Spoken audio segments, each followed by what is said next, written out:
Michael, sa pagbasa mo ng ating text para sa ating pag-aaral ngayong hapon. Tayo po bilang mga miyembro ng Sovereign Grace Christian Church ay naniniwala and we believe strongly in the doctrine of the sovereignty of God's grace. We even have it in the name of our local church.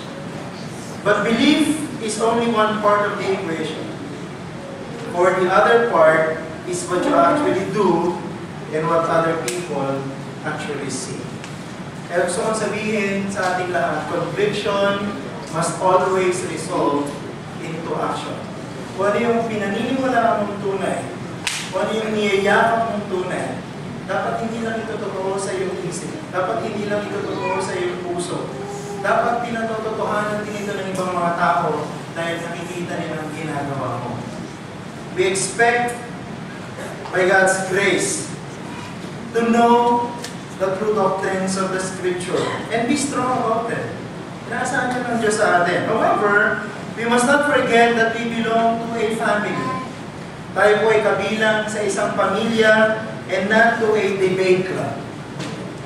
We are here to care for the welfare of the brethren and not simply to care for our own.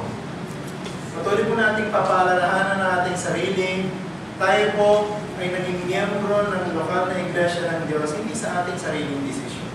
Ang Diyos ang nagliligtas sa mga makasalanan at ang Diyos din ang naglalagay at nagdadagdag sa kanyang iglesia ng mga magiging miyembro nito. So for this afternoon, in Romans chapter 14, verses 1 to 12, gusto ko na maging patuloy na nagpapaalala sa ating prinsipyo ito.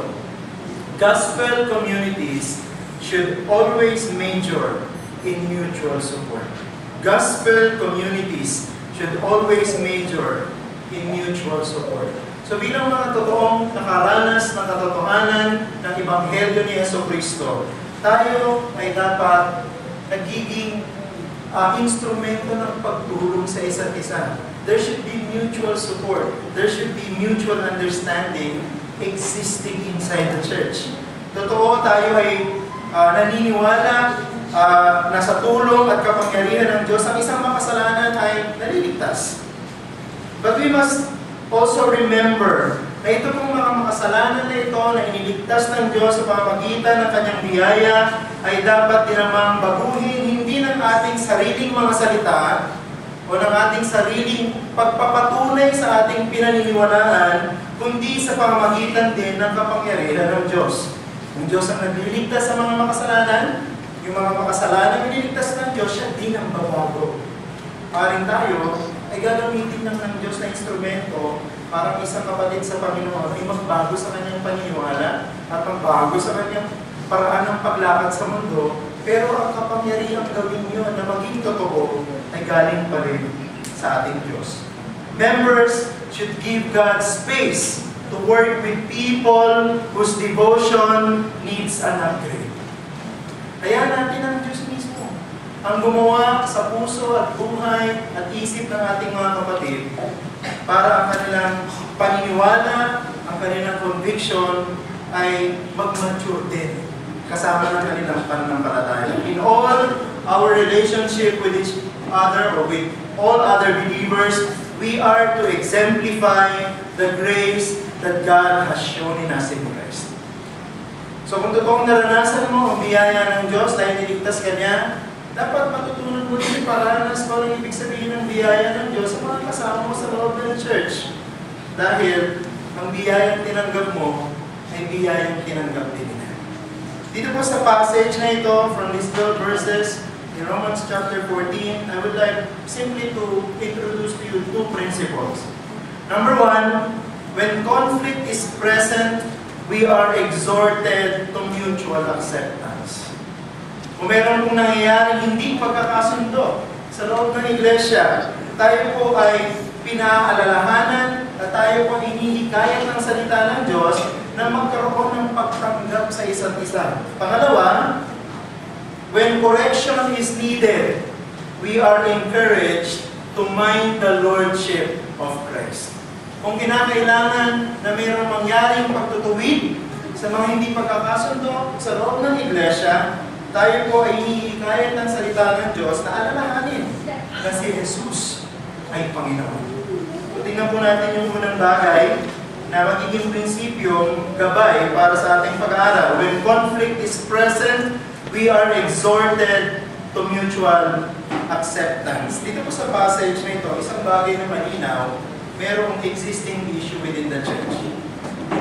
So yung church na sinusulatan ng mga apostol na nakasulat sa Biblia are not perfect churches. Diba? Whenever you come to the Bible, especially the New Testament, at mababasa nyo, sinulat ni Apostol Pablo sa apostol ng Diyos, sa iglesia, halimbawa sa taga-Roma, that's not a perfect church. The very reason that the Apostle Paul was writing to them was the very fact that they are not perfect. And in this particular case, there is an existing issue. It is an issue between the covenant members. It is an issue about opposing opinions.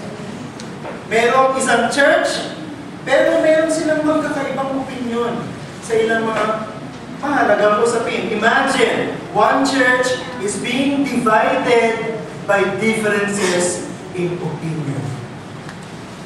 It happens.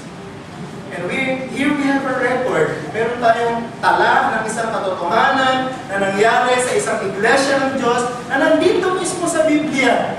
At kahit kailan hindi mawawala dahil ni-record ng Diyos sa kanyang aklat. Isang church na nagkakabahabahagi dahil sa pagkakaiba ng paniniwala. But in this particular situation, several things must be made clear first before we can totally understand what the apostle is trying to tell us. Una, a church is composed of those who are strong and weak in the faith. A church is composed of those who are strong and weak in the faith. Obviously, in verse 1, pagpasa niyo pa lamang ng verse 1, makikita niyo that the Apostle Paul is addressing two groups. The strong, in verse 1, is being exhorted to what? Accept the weak. Tinuturuan niya ang mga matitibay sa kanilang pananampalataya. Patungkol sa mga mahihina sa pananampalataya, sabi niya Apostle Pablo, tanggapin niyo sila. When you look at verse 4, sa talatang 4, makikita niyo naman, ina-address ni Apostle Paul yung grupo na naman weak in the faith. Sabi niya, those who are weak in the faith must not judge those who are strong. So malinaw, meron dalawang grupo sa loob ng church. Yung mga matibay ang pananampalataya, maraming alam na doktrina, nag-aaral mabuti at masusi ng salita ng Diyos, mature Christians. Pero there's another group, those who are weaker. Ibig sabihin, Christian din sila, nag-aaral din sila ng salita ng Diyos, pero maaaring hindi pa kasing lalim ng pagkaintindi ng iba.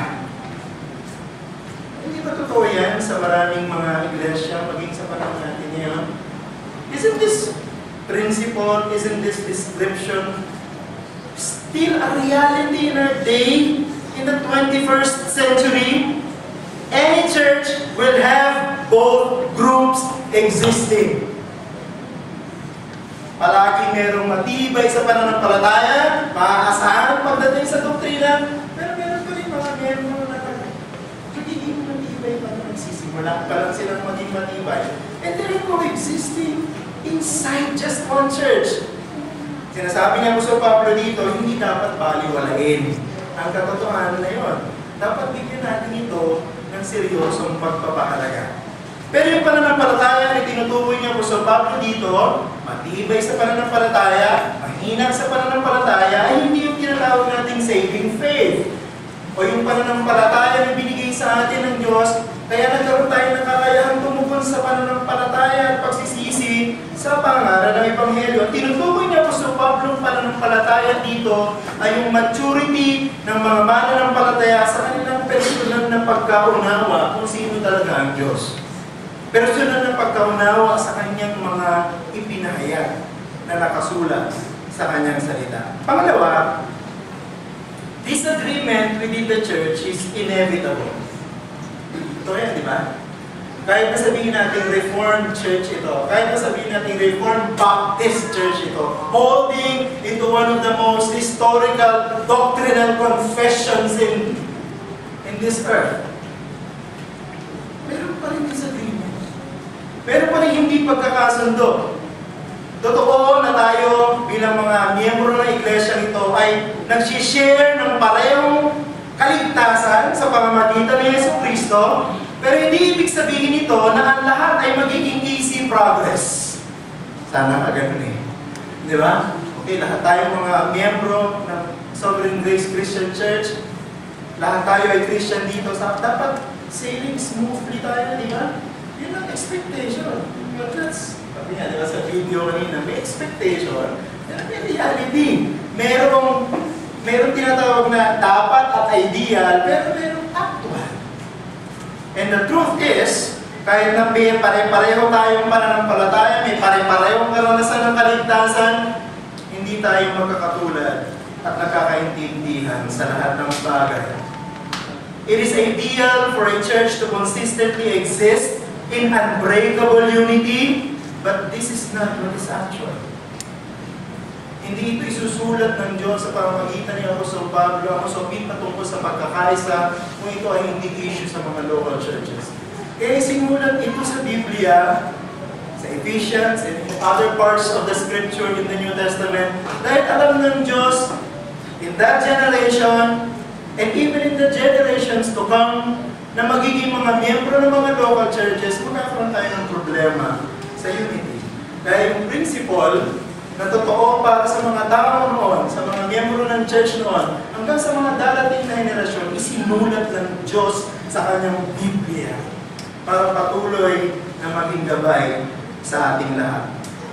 All along, di ba? Alam natin na tayo namumuhay pa rin sa isang mundo na seryosong naapektuhan ng nakabubulok na kapangyarihan ng kasalanan.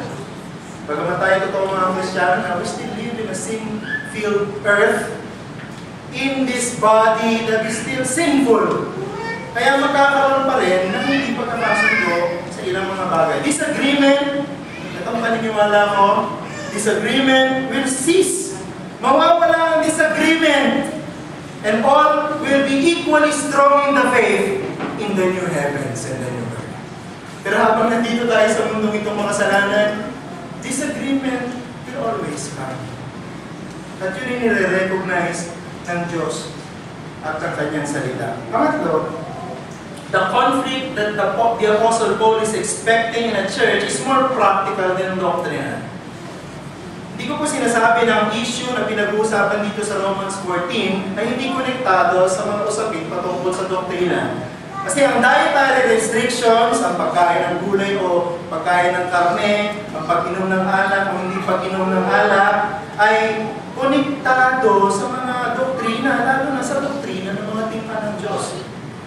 Di ba? Pag inisip mong mabuti, hindi ito simpleng bagay lamang kasi doctrinal pa dito. Dahil ang kanilang sigalot, ang hindi nila pagkakasundo, ay may kinalaman sa Old Covenant at saka sa New Covenant. So doctrinal pa rin yan. Pero gusto mong sabihin na ito, the actual cause of the disagreement in the church is the attitude of majoring on the minor matters of practical Christianity. Yun ang issue. Hindi naman talaga ang issue dahil sa mga malalaking bagay o usapin patungkol sa pagiging Kristiyano. Ang pinag-uusapan sa bahagi na ito ng salita ng Diyos na ina-address ni Apostol Pablo ay yung mga maliliit na bagay. Restrictions on food or drink and observance of days are results of the inadequate understanding of what really matters. Ang pinaka-importanting bagay na dapat binibigyan natin ng halaga ay kung sino tayo sa harapan ng Diyos na banal. In other words, we may not totally avoid disagreements on minor things, but there must be no disagreement in the major teaching of the gospel. Kung meron tayong hindi pagkakasundo, and I think dito sa passage na ito, ang hindi nilang pagkakasundo ay hindi ang major issue about the doctrines of grace or the gospel, kundi mga minor things. things patungkol sa pagiging Kristiyano. There is only one gospel. Nag-iisa lang ang Ebanghelyo at there is only one way para sa isang makasalanan, para sa ipatawarin at tanggapin ng Diyos, at ito ay sa pamamagitan ni Jesucristo lamang. Ang isang makasalanan ay ililigtas ng Diyos kung siya ay lalapit kay Jesucristo at siya ay magsisisi at tutugon sa Ebanghelyo sa pamamagitan ng pananampalataya. Gusto kong sabihin na ito.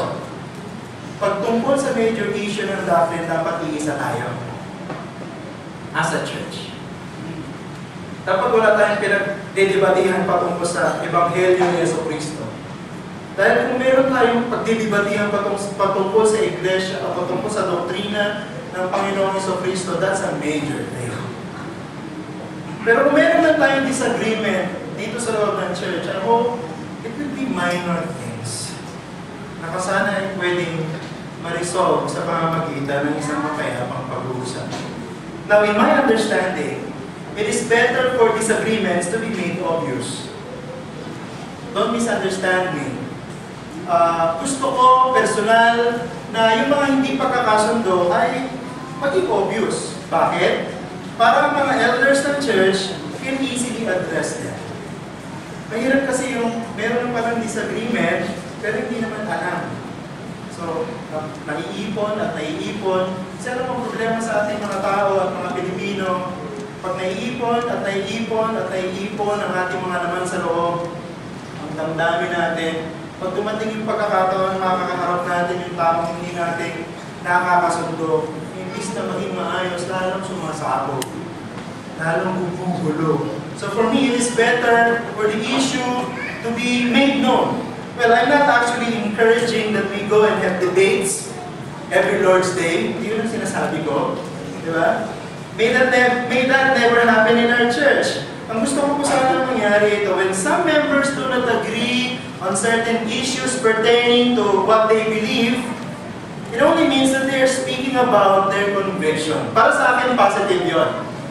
When one or two individuals inside the church express their disagreements with one another, okay lang sana yun kung ang kanilang disagreement is based on what they believe is true. Yan yung tinatawag nating conviction. This is a sign of maturity in progress. Ibig sabihin, nag-iisip sila parehas. Bagamat hindi sila nagkakasundo sa isang topic, parehas silang may pinaniniwalaan. Ibig sabihin, pareho silang nag-aaral, pareho silang nag-iisip, at sila ay nasa progreso ng pagiging mature Christians. This is better than not saying anything at all. Pero deep inside your heart, you're totally in contradiction or disagreeing with your fellow Christian inside the church. Pero, gusto kong balanse ito. But though I encourage that we speak what we believe, we must always be teachable.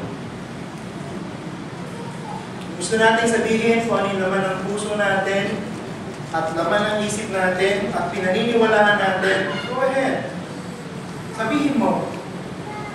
Pero make sure na pag sinabi mo ito at sinabi mo na ito ang iyong conviction, teachable ka pa rin. Ibig sabihin, willing ka pa rin na magpaturo sa ilalim ng mga pastor ng iglesia ito at magpaturo mula sa salita ng Diyos. When those who are strong and weak in the faith collide, they must remember only one thing in order to avoid differences in opinion ending up in destruction of relationships. Anong sabi ni Apostle Paul? Mutual acceptance. Yun lang talaga ang paraan. Diba? Kailangan natin tanggapin ang isa't isa. At kailangan natin naunawain ang isa't isa. Alam niyo, nung sinabi ni Apostle Paul yun, that you should accept one another, Paul is actually preparing the Roman believers sa kanyang pag-lay down ng kanyang mga principles para may apply ang katotohanan na ito. Paano nga ba natin magagawa na magkaroon ng mutual acceptance inside the church? Nagbigay po siya sa atin ng ilang mga principles. Number 1, sinabi po niya ito sa verse 1. Do not quarrel over opinions. Pero sulat niya sa verse 1, ngunit ang mahina sa pananampalataya ay tanggapin ninyo, hindi upang mag-away tungkol sa mga puro-puro. I understand this to mean we can discuss matters and present our opinions, but we must not let our differences in opinion be a tool to hurt one another. Hindi natin dapat hayaan ng kaaway na wasakin ang ating kaugnayan sa ating kapatid dahil lang sa ayaw nating tanggapin ang ating mga sariling mga puro-puro o opinion. Conversations among the brethren should be constructive, always constructive, and never destructive. Alam niyo po, when we talk about an issue and present our opinions in order to let the people be persuaded into our side, di ba? Pag nag-uusap tayo, meron tayo sarili-sarili mga opinion. Pero bawat isang opinion, pinaninindigan. Bakit? Kasi gusto niya na yung kanyang hindi makasundong kapatid ay lumipat sa kanyang paniniwala o sa kanyang opinion. Hindi niya alam, ganoon din yung gusto ng isa. Ipinipilit niya rin yung kanyang opinion dahil siya, gusto niya rin yung kausap niya, lumipat sa kanyang paniniwala. Alam niyo po, persuasion is a way of peacefully winning others into our position. Ang persuasion o ang paghikayat ay isang mapayapang pamamaraan para may pakita natin kung ano nga ba ang katotohanan. We present the facts, ipapakita natin ang katotohanan, and we let the other side to think about them. Persuasion is not pressuring others to switch side. That's not persuasion. That's pressure. Persuasion is peacefully presenting the truth. At ang gagawin mo, hayaan mo siya na mag-isip at mag-desisyon para sa kanyang sarili. Persuasion is gently allowing others to decide by their conscience based on the truth of Scripture. So pipili ang sinumang tao ng kanyang paniniwalaan base sa kanyang binabasa na galing sa salita ng Diyos. Yun ang kanyang magiging gabay. Diba? Hindi tayo ang babago sa paraan ng pag-iisip at paraan ng pamumuhay ng mga kapatid natin sa church. Ang salita ng Diyos at ang kapangyarihan ng Diyos ang gagawa nun para sa atin. That's the first principle. Second, sa verse 3a, do not despise others when they do not share your opinion. Diba? Sabihin sa verse 3, huwag hamakin ng kumakain na hindi kumakain at ang hindi kumakain ay huwag humatol sa kumakain sapagkat sila'y tinanggap ng Diyos. Huwag hamakin ng kumakain ang hindi kumakain. Do not despise others when they do not share your opinion. Alam nyo, ang totoong attitude ng isang totoong disciple ng Panginoong Jesucristo is self-denial. Di ba? Sabi sa Matthew chapter 16 verse 24, deny yourself. Yun ang marka ng totoong alagad ng Panginoon. Alam niyo, practically, one of the clear evidence of self-denial is our personal refusal to insist that we are correct and others are not. Diba? Kung gusto natin ipakita na sumusunod tayo sa halimbawa ng Panginoong Jesucristo na hindi niya ipipilit ang kanyang sariling gusto, di ba, igagalang mo kung ano yung gusto ng iba. When we begin to dislike a person because they do not want to believe our position or to take our position, we are not following the example of Jesus Christ. Remember, the Lord Jesus Christ became man, nagkatawang tao ang Panginoong Jesucristo, pero hindi lang siya nagkatawang tao, namatay siya sa cross para sa makasalanan. At ginawa niya yon because He refused to insist on His own right. Alam niyo, mag-insist ng Panginoon ng kanyang sariling kalooban, hindi siya magkakatawang tao. Bakit? Sabihin niya sa Ama, pantay lang tayo eh. Father, Son, Holy Spirit. Diba? Pantay-pantay lang sila eh. Pero ano ginawa ng Panginoon? He did not insist on His own right. He submitted to the will of His Father. Philippians chapter 2, verse 8. If that is the only way, di ba, to avoid conflict, di ba, we must submit. Ang talagang ayaw maniwala ng kapatid natin sa ating position, dahil ang position nila ang pinaniniwalaan ng totoo, kaya natin sila. Sabihin natin po yung totoo na sinasabi ng salita ng Diyos, and we pray for them, na baguhin ng Panginoon ang kanyang isip at ang laman ng kanyang puso. Beware! Gusto ko kayong bigyan ng babala. Beware not to ridicule the sensitivities of others when we cannot win them over to our side. Beware. Mag-ingat tayo dyan, mga kapatid. Kung hindi natin sila mapilit na lumipat ng posisyon na katulad ng sa atin sa mga bagay na may kinalaman sa pang-araw-araw nating pamumuhay, huwag natin hamakin ang kanilang pagiging sensitibo sa paksa na yun.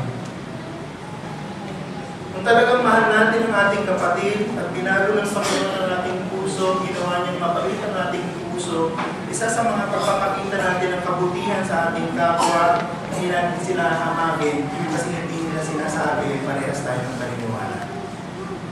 Diba? Pangatlong principle. Do not judge others when they insist what they believe.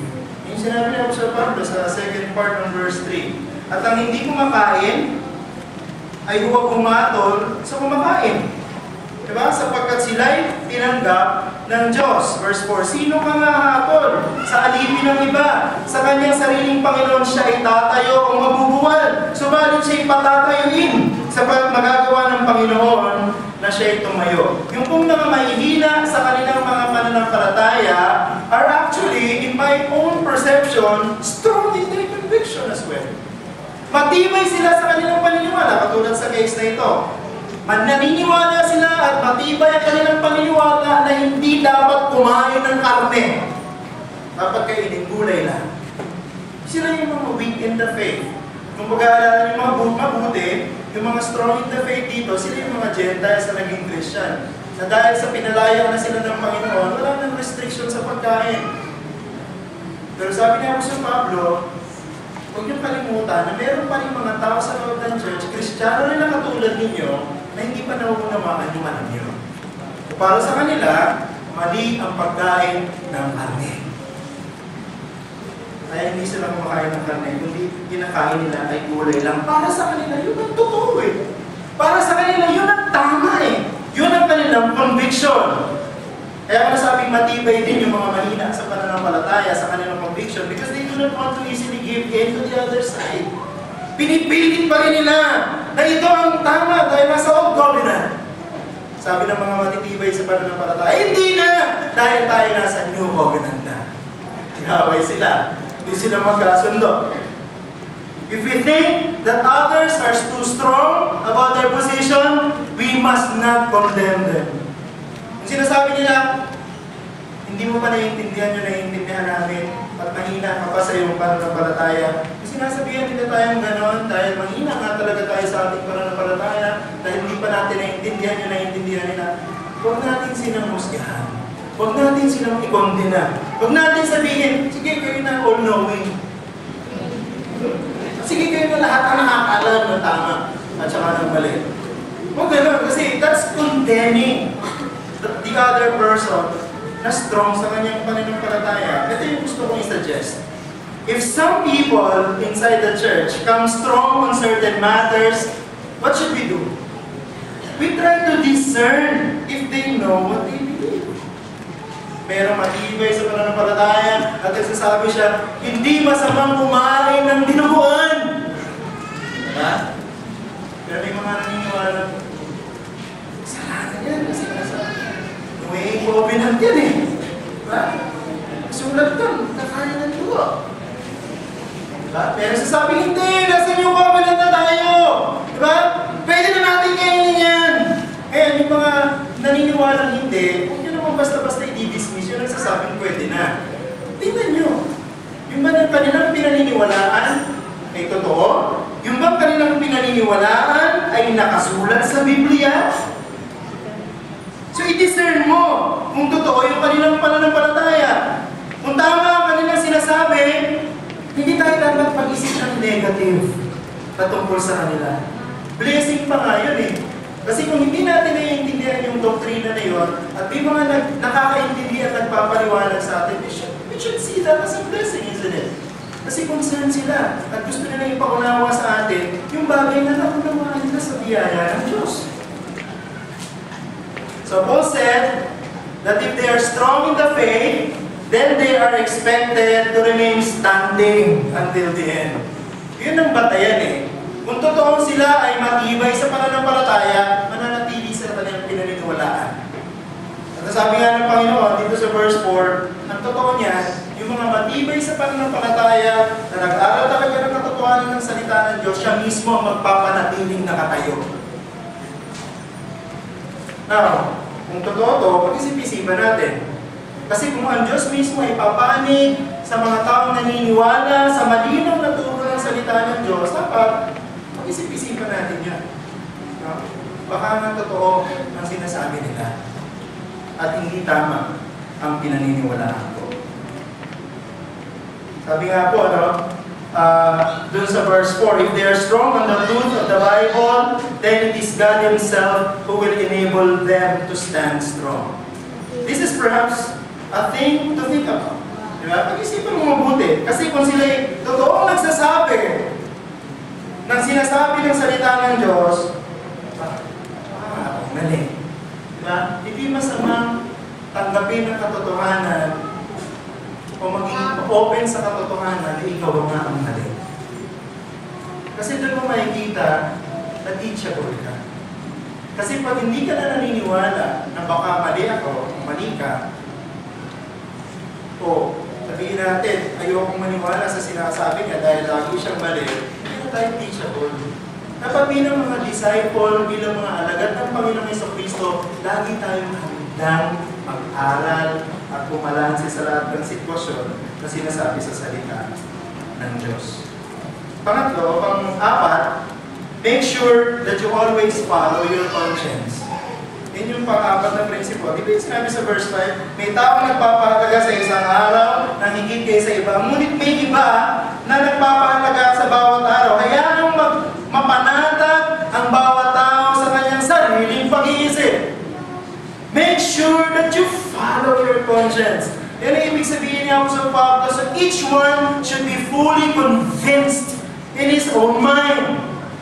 Kaya hindi sa atin sinasabi niya Apostol Pablo na lahat ng sinasabi ng ating konsensya tama. Kaya hindi na sinasabi ni Paul na walang sinasabi ang aking konsensya na mali ang magdaka. Kaya gagawin ko ang magdaka. Hindi na sinasabi ni Paul dito. Ang pinag-uusapan natin dito ay mga konsensya ng mga Kristiyano. Okay? Ito yung mga tao na nag-aaral ng salita ng Diyos, na nanalangin, na sinituruan ng Diyos mula sa kanyang salita, at ang kanilang konsensya ay nai-impluensya ng salita ng Diyos. Kaya importante yung umattend sa Sunday School. Importante yung magkaroon ng personal devotion.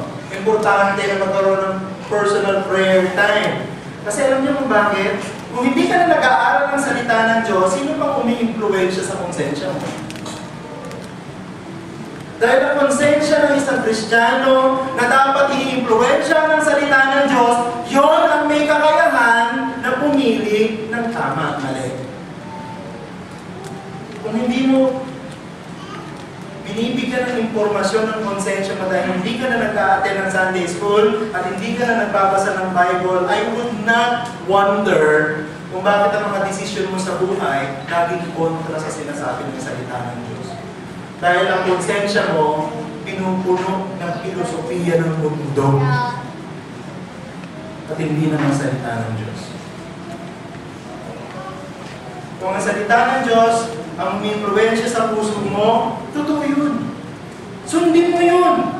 Kahit ang pagkaintindi mo sa salita ng Diyos ay hindi pa kasing taas ng pagkakaintindi ng ibang matitibay na sa pananampalataya, pero dahil nakita mong galing sa salita ng Diyos yun, at pinaniniwalaan mo totoo yun, sabihin mo.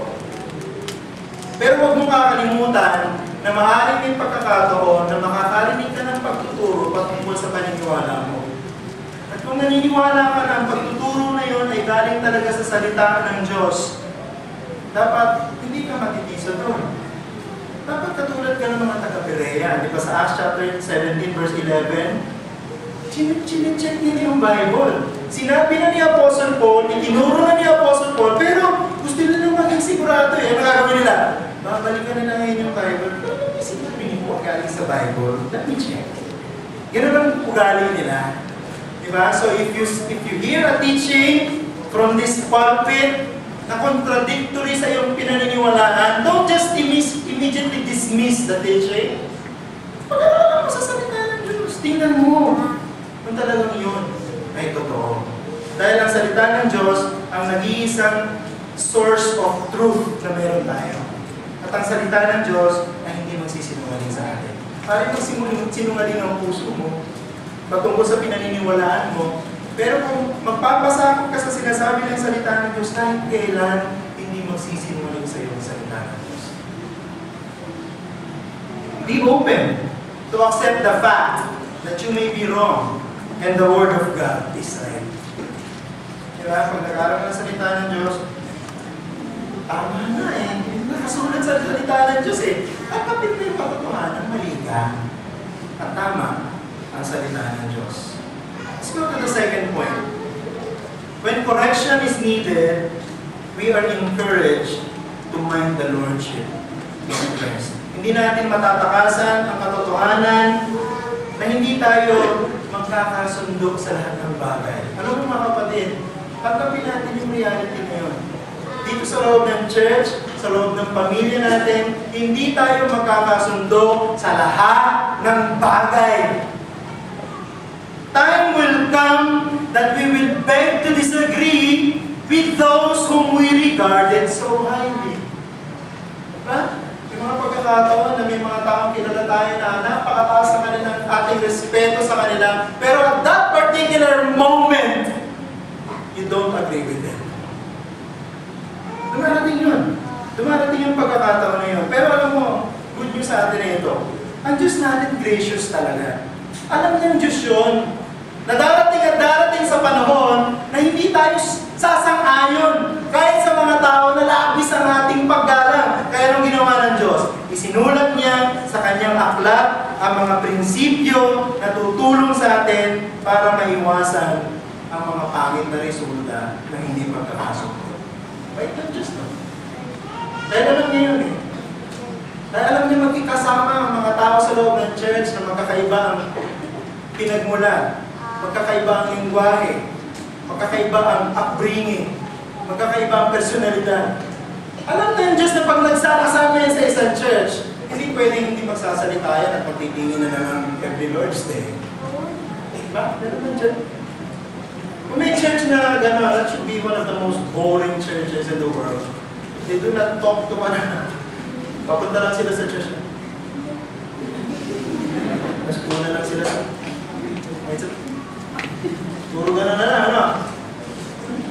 Darating ang pagkakataong magbabangga yung mga hindi magkakatulad nating paniniwala. Minsan magugulat ka pa nga, akala ko, parehas kami ng paniniwala, hindi pa. Diba? And then discouragement comes, frustration comes. Alam na yung Diyos yun eh. Kaya sinulat niya yung mga prinsipyo na to para maging gabay natin. Alam niya ginawa ni Apostle Paul dito? After he criticized both groups, actually wala siyang pinapanigan. I-criticize niya yung mga sinasabing matibay sila sa pananampalataya. Sabi na kung talagang matibay kayo, tanggapin nyo yung mga mahina sa pananampalataya. Yung mga mahina sa pananampalataya, sabi ni Paul, huwag nyo naman husgahan o hamakin yung mga matitibay sa kanilang pananampalataya. After he gave his criticisms for both groups, he now turns to the most important principle that should balance the differences between them. Ano yun? Christians, listen to this, Christians have no right to reject from their fellowship those whom God Himself accepted. Yung sinabi sa atin sa verse 3, sila'y tinanggap ng Diyos. We receive those whom God Himself received. Kung tinanggap ng Diyos yung isang matibay sa kanyang pananampalataya, at tinanggap ng Diyos yung mga mahina sa kanilang pananampalataya, dapat tanggapin din natin ang isang isa. Dapat maging mutual ang ating pagtanggap sa isang isa. In other words, we Christians must practice maximum tolerance to those who share the same grace of salvation from the same Lord and Savior that do not share the same opinion. Kung parehong Christian, kung parehong Lord si Jesus, kung parehong Savior si Jesus, pero magkaiba ng opinion, maximum tolerance. Ano sinabi? Ibig sabihin ng maximum tolerance? Tiisin mo siya. Diba? Isa sa mga bunga ng Espiritu, patience. Alam niyo, isa sa magandang translation ng patience, long suffering. Ano ibig sabihin nun? Ibig sabihin ng patience, kung talagang bibilangin ng taon ang iyong paghihintay para yung mahina sa pananampalataya ay lumakas din sa pananampalataya katulad mo, magtitiis ka. Long suffering. Kasi ganoon ang Panginoon sa atin, di ba? Iligtas siya tayo, oo. Pero habang nabubuhay tayo sa mundo, sabi niya, katulad kong banal, maging banal din kayo. Automatic ba yun? Hindi. Dahan-dahan ang ating pagiging banal. Anong ginagawa ng Diyos? Long suffering. Dapat ganoon din tayo sa isa't isa. Dapat long suffering din tayo sa isa't isa. Kasi hindi papayag ang Diyos ng isang totoong Kristiyano hindi titibay sa pananampalataya. Darating yung panahon na yun, pero kailangan nating maghintay. This will not totally remove possible conflicts. Alam niyo, kung tatanggal lang ng conflicts, death. Pag namatay yung isa, o kaya namatay tayo, diba? Or tumating na si Jesus Christ sa kanyang final coming. Pero it will avoid conflicts that usually results to the destruction of personal relationships. Yung tatanggapin natin sila, kung sino sila. Ito tolerate natin even their weakness in the faith, especially you who are strong in the faith. Hindi natin hahayaan na masira ang ating relasyon dahil pinipilit natin sila na mag-switch ng side. O pinipilit natin sila mapaniwalaan yung gusto natin. Hayaan natin silang mag-isip. Hayaan natin silang mag-desisyon. And that is what we are doing in the church, isn't it? You've been hearing sermons after sermons about certain Christian living principles. Kasi ang sinasabi ng salita ng Diyos, ituro ang katotohanan, pero ang Diyos ang magbabago sa kanila. We must be long suffering. We must be patient. Now, in order to correct existing conflicts inside the church, challenge ni Apostle Paul yung mga Roman believers. Ano yung kanyang challenge?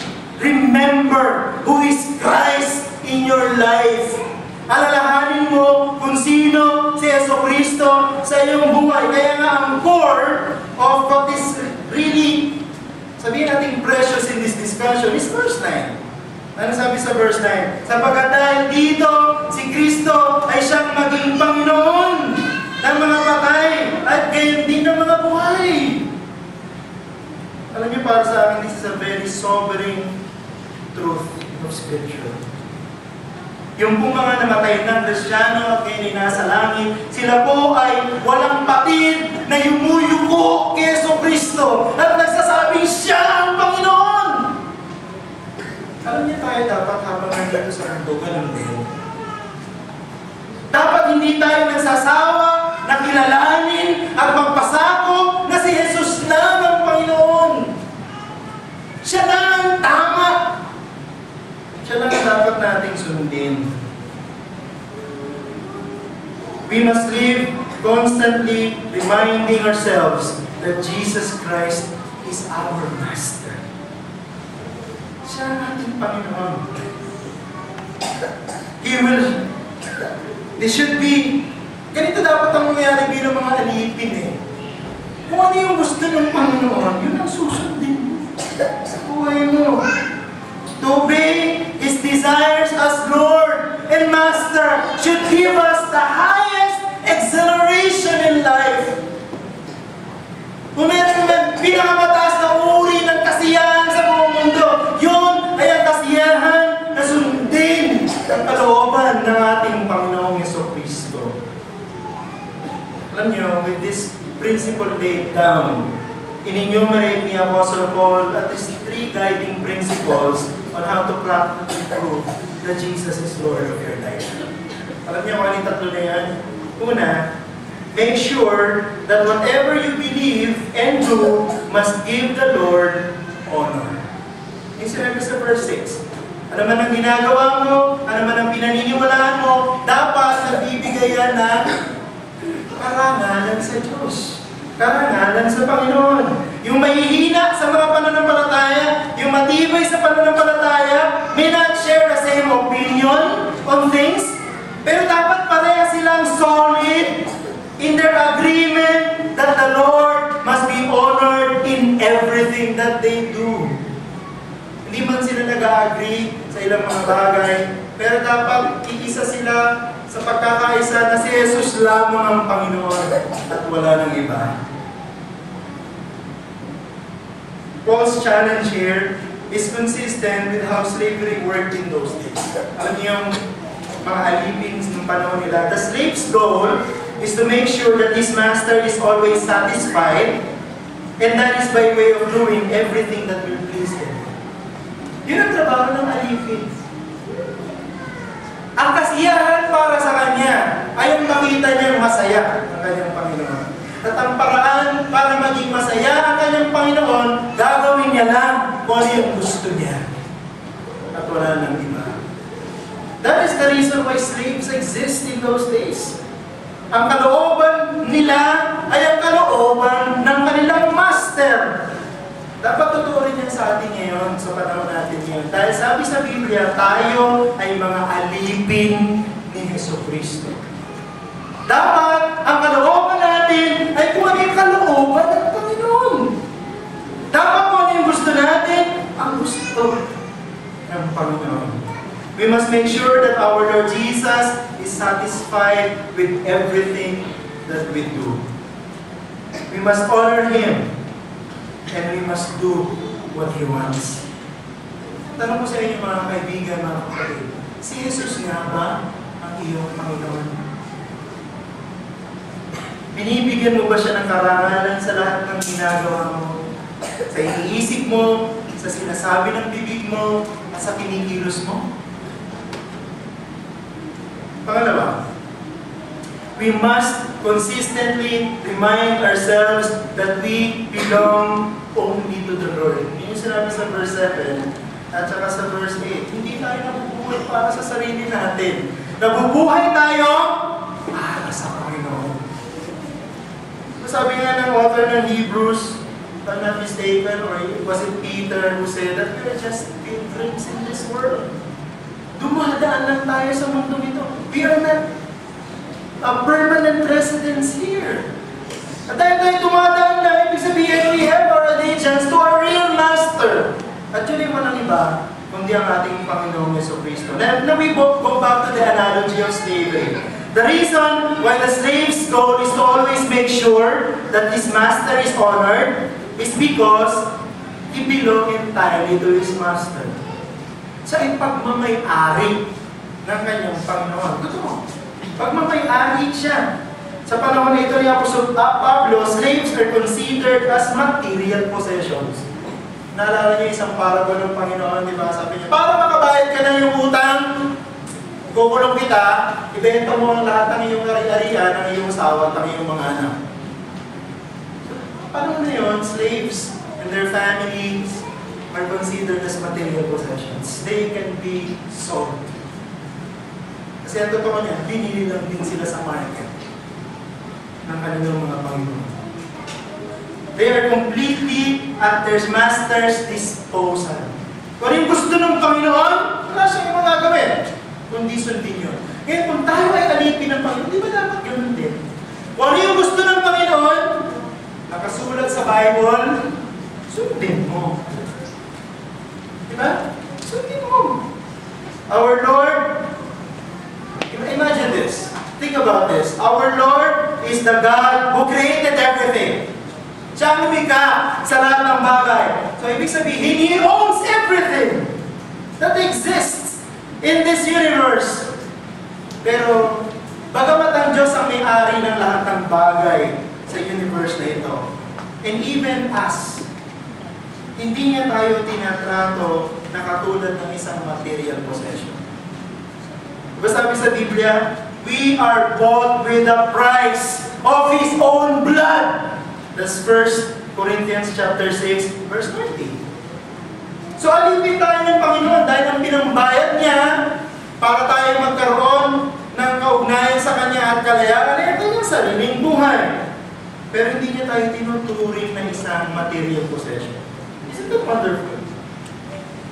Again here, Paul is continuing from the tone he began in chapter 12, verse 1. Imbis na utusan niya Apostol Pablo ang mga mananampalataya sa Roma, anong sinabi niya? I exhort you. The word he used is something between commanding and requesting. Bakit? Kung naalala niyo, sinabi ko sa inyo last time, God, through Paul, wants us to obey willfully. Ang gusto ng Diyos ay hindi ang pagsunod na sapilitan. Ang gusto ng Diyos ay ang pagsunod out of clear conviction. So, anong ginagawa ng salita ng Diyos? Pinipresent sa atin ng mga katotohanan. Diba? Namamanhig ako sa inyo, I exhort you, sabi ni Apostle Paul, in behalf of all the mercies of God, present your bodies. And chapter 14 is actually part of the development of chapter 12, verse 1. Pag pinag-aralan yung mabuti. So, ibig sabihin, even the way we treat one another inside the church, yung pagtrato mo sa isang matibay sa pananampalataya, yung pagtrato ng isang mahina sa pananampalataya, dapat hindi pa rin natin kakalimutan, mayroong kalooban ng Diyos para dyan. At yun ang dapat masunod. Iyon ang dapat masunod. Kaya nga gusto kong tanungin sa inyo, do you really belong to Christ? Ikaw na nakikinig sa akin, ikaw nga ba talaga ay kay Kristo Jesus? Patunayan mo. Kung ikaw talaga ay kay Kristo Jesus sa pamamagitan ng pagsunod sa Kanya dahil mahal mo siya araw-araw. Pangatlo at huling principle, we must not forget that we will all give an account to our Lord Jesus when He comes again. Yung sinabi sa verses 10 to 12. Darating ang panahon, haharap tayo kay Jesus. Pero hindi tayo magsusulit para sa isang tao. Hindi tayo magsusulit para sa ating pastor. Hindi tayo magsusulit para sa ating church. Magsusulit tayo para sa ating sarili. Kaya gusto kong sabihin, kung sinabi ni Apostle Paul dito, wala tayo sa posisyon para husgahan ang ating kapwa. Wala tayo sa posisyon para sabihin mali siya at tayo lang ang tama. Alam niyo, isipin niyo ito ha, what we only see is what others allow us to see. Nakikita natin ay kung ano lang hinahayaan ang makita natin. May mga bagay na nakatago sa kanilang isip at sa kanilang puso at yun ay mananatiling invisible from our sight. Only God and the person Himself knows about it. And ito nga po yung dahilan kung bakit sinabi ng Apostol Pablo, each of us will give an account of himself to God. Sa verse 12, alam niyo kung bakit? For only God can see the things that we do not even want God to see. May mga bagay tayo sa puso natin, minsan, gusto natin, sana nakikita ng Diyos ko. Gusto ko ako lang nakakaalam nito. Di ba? May mga ganyan tayong pagkakataon eh. Pero alam niyo, mismo, kahit yung mga bagay na gusto niyo hindi alam ng Diyos, alam niya. Pakinggan yung sinasabi sa Hebrews chapter 4, verse 13. Nothing in all creation is hidden from God's sight. Everything is uncovered and laid bare before the eyes of Him to whom we must give account. Kaya kung hinahamak mo at ayaw mong tanggapin ng isang mahina sa pananampalataya dahil sa ayaw niyang sumang-ayon at lumipat sa iyong posisyon, wala ng Diyos yun. Kung mayroong mahina sa kanyang pananampalataya at inuhusgahan niya at sinasabi niya, okay, all-knowing ka na, ako wala akong alam. Alam din ng Diyos yun. Lahat tayo ay aarap sa Panginoon at magsusulit sa Kanya. Kaya gusto kong tanungin sa inyo, naniniwala ba kayo na walang pakialam ng Diyos sa naman ng inyong puso? Kung meron mang nagsisinungaling sa inyo, yun ay ang inyong sariling puso. Think again. Pag-isipan niyo mabuti. Because we will all give an account to God. And yung pagbibigay natin ng pagsusulit sa Panginoon ay hindi isang simple at walang kwentang bagay. Magsusulit tayo sa lahat ng bagay na ginawa natin sa mundo. Mabuti man o masama. 2 Corinthians 5:10.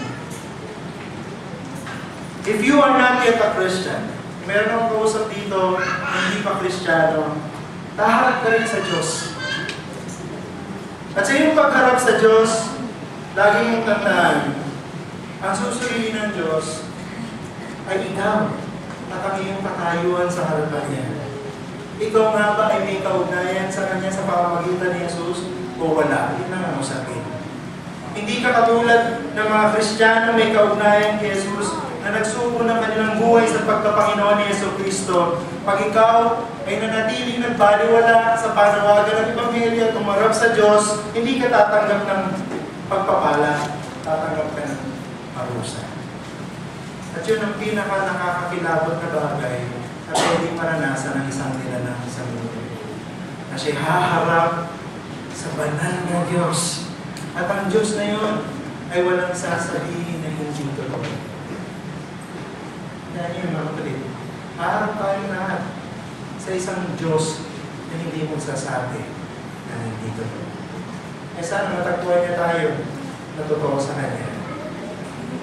Totoong hindi ka Kristiyano, lumapit ka sa Panginoon. Humingi ka ng tawad. Kung Kristiyano ka naman, sundin mo lahat ng prinsipon na pinag-usapan natin. Purihin natin ang Panginoon sa Kanyang kabutihan sa atin. Kamay po tayo lahat. Let's all sing.